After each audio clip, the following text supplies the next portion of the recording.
Sawadee Cup, hello and welcome to a video product review with Victor Black. In today's product review, we're going to be comparing MyFitnessPal with a new program that I've just started using called Cronometer. And we're going to be talking about the differences between the two programs and why potentially you as a trainer or you as a coach might consider the migration as well. So let me start the video by explaining that I'm going to assume here that everybody understands what MyFitnessPal does. I might make another video at a later point about this type of tracking application, this type of tracking software, but let's for this video assume that you understand what MyFitnessPal does. So from that point of view, you need to understand that 98%, maybe even 99% of what these two programs do is identical.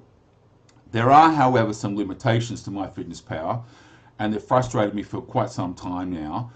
And when I found this new program and I realized that it does what I wanted MyFitnessPal to do, I decided to migrate. I decided to move across. So I wanted to make this video to point out just what those points of difference are. Let's not talk about the bulk of what it does, just the points of difference. So the first thing let's talk about is this. For a long time now, I haven't understood why there wasn't a professional version of MyFitnessPal where basically I, as the coach, could have access to all of my clients' accounts. You can choose to publicly share your diary, but other people can't access your diary and make changes for you. And I think that's a limitation of the tool.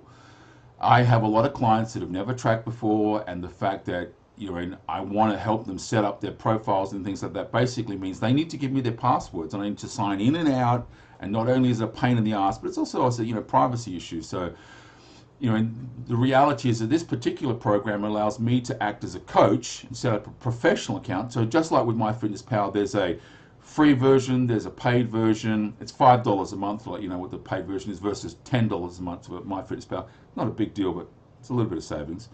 So $5 a month paid version, and then there's a professional version which costs more on top of that. And the professional version allows you to set up and manage and make adjustments to and make changes to your clients' diaries. I think that's very profound. The second thing that this tool does is it allows you to log and track additional metric data that's basically not set up functionality in the tool. What I mean by that is, typically I kept two forms of tracking. I tracked my macros in MyFitnessPal, and I tracked other things in an Excel spreadsheet, and it was practical, but it's a little bit of a pain in the bum. This new product allows me to add new metrics, whatever metrics I want, add the units with whatever units I want, and then I can plot those and track those and trend those. So let me give an example of what I mean. In MyFitnessPal, you understand that you can put your weight in and it'll track and plot and keep a record of your weight adjustments. This tool allows me to track things like my blood pressure, or my pulse, or my testosterone level, hormonal profiles and things like that. You can just basically set up whatever parameters you want, add that information in on the day that you collect that data, daily, weekly, monthly, whatever it is, and then not only keep it in one place, but you can then plot it out so you can visually represent adjustments. And I think that's very interesting. As an extension to that, you also can track your supplementation here. So right now I'm using vitamin C, I'm using omega-3s, I'm using D3, I'm using a zinc supplement, a magnesium supplement. These are supplements that I'm taking, and I want to put them into my my macronutrient tracking program because it has an impact on my total micronutrient intake. Let me explain quickly what I mean by that.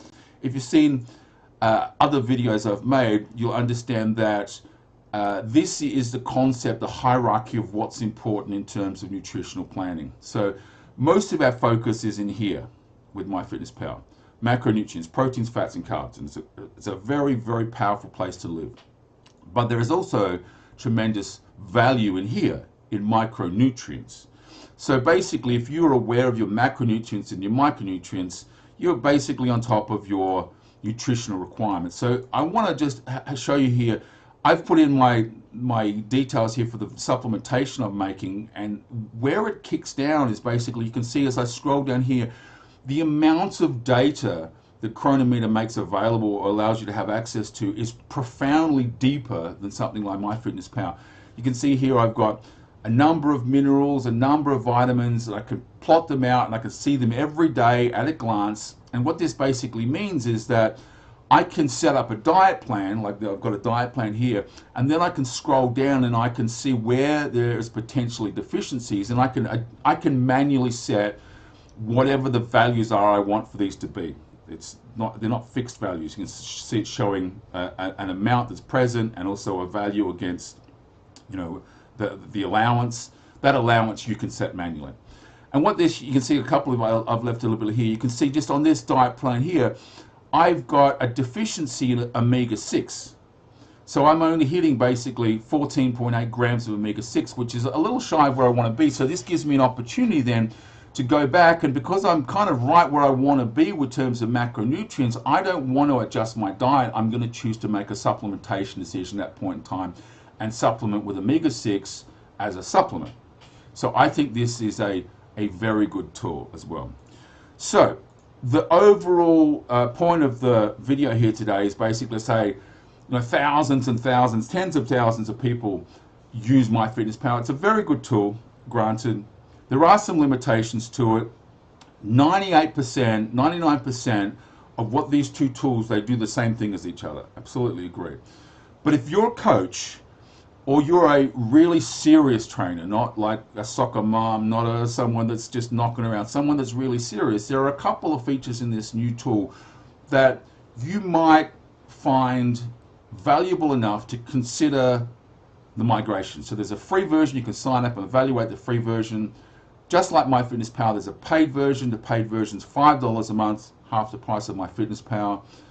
And then for those of you like myself that have paid clients, then there's a paid version for professional use that then you can set up and manage and make adjustments on third-party accounts. So that's a quick overview of a comparison between MyFitnessPal and Cronometer. I'll just read out the website for anyone that's interested in Cronometer. It's www.cronometer, that's CRONOMETER.com, cronometer.com. So that's it for today's video. Thank you very much for your time. Sawadee ka.